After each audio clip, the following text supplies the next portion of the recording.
Assalamu alaikum. This is me, your host Ashar Ahmed.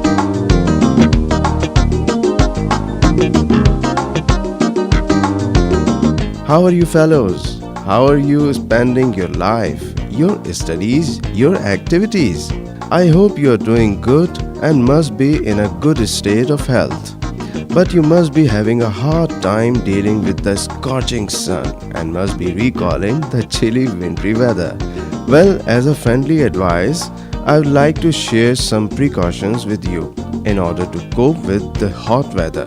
Firstly, do not go outside in hot days if not necessary. Drink plenty of fluids, especially carry a bottle of water always with you. Wear hats, sunglasses, and loose fitting, especially cotton clothes. Stay indoors as much as possible. If you should, try not to go out between 11 am to 4 pm. Make sure your meals are well balanced and light. Avoid the oily and fried foods. Fruits, vegetables, salads, and yogurt are the foods especially suggested by the health specialists. Lastly, and more importantly, take shower frequently. Do face wash and try to keep yourself fresh. Of course, these tips are not going to cool the hot days, however, will help you to manage with them.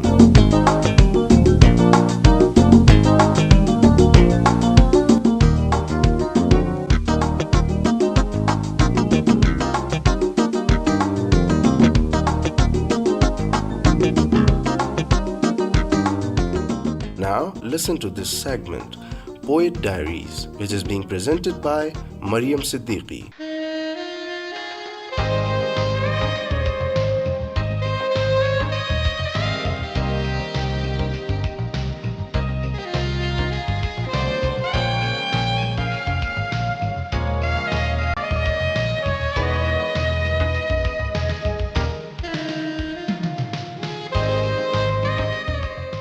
And death shall have no dominion.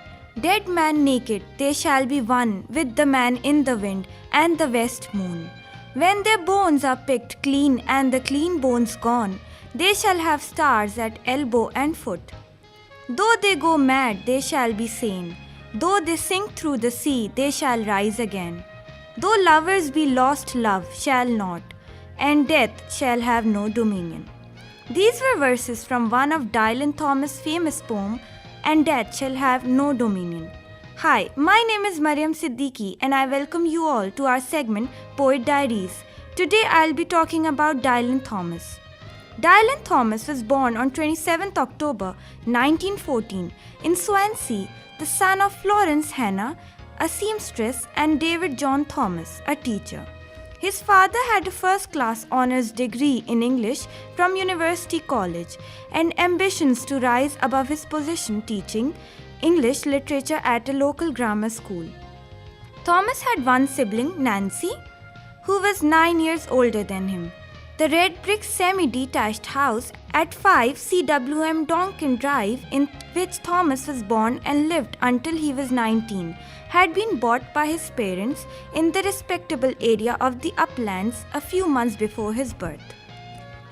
His childhood was spent in Swansea with summer trips to Carmarthenshire to visit Fernhill, a dairy farm owned by his maternal aunt Anne Jones, the memory of which is used for the 1945 lyrical poem Firm Hill. Thomas had bronchitis and asthma in childhood and struggled with these throughout his life. Thomas was indulged by his mother and enjoyed being mollycoddled, a trait he carried into his adulthood, and he was skillful at gaining attention and sympathy. Thomas's formal education began at Mrs. Hole's Dame School, a private school on Mirador Crescent, a few streets away from his house.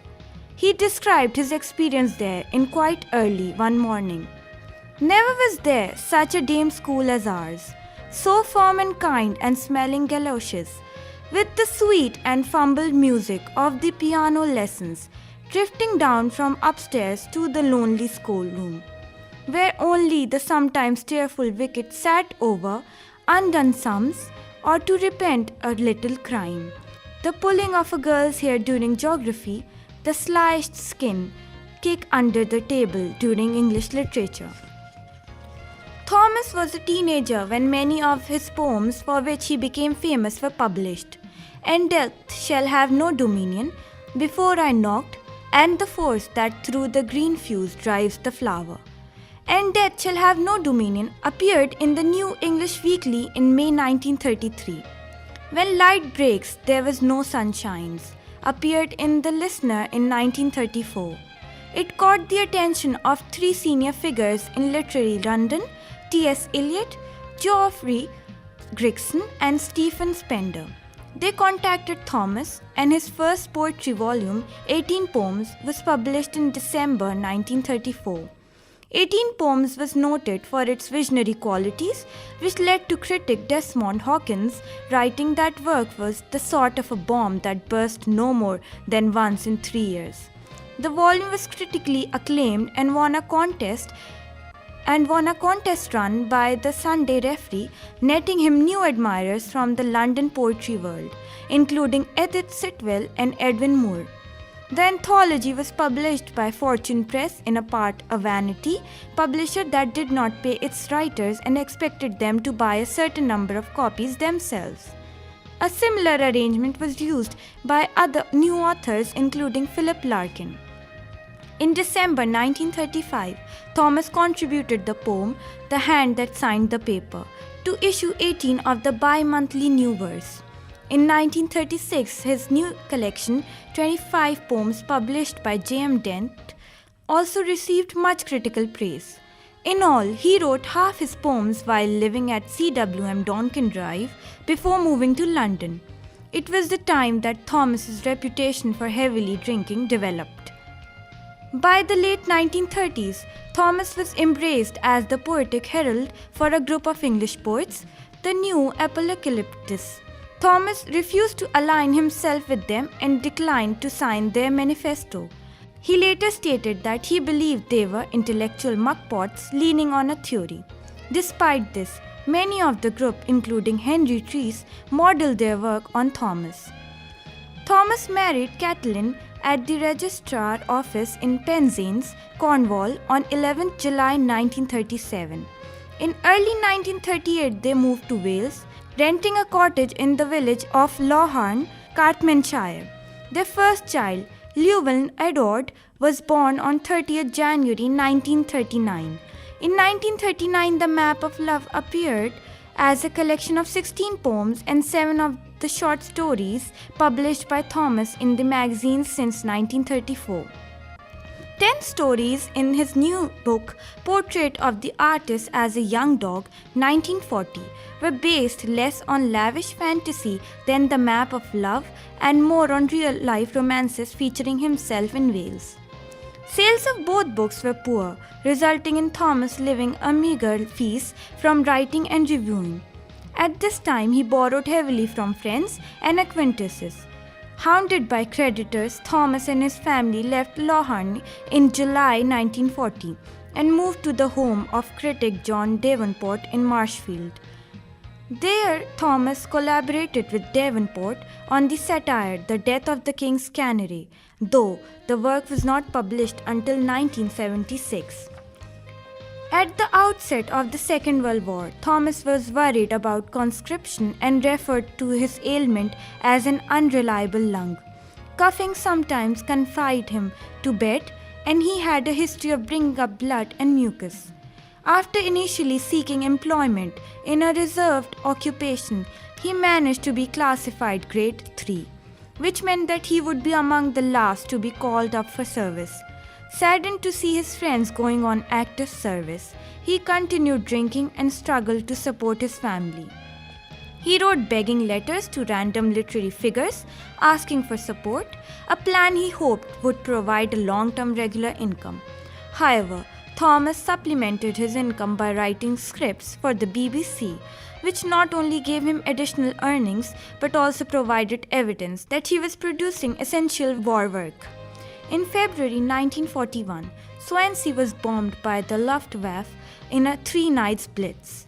Castle Street was one of the many streets that suffered badly. Rows of shops, including Cardamom Cafe, which was also destroyed.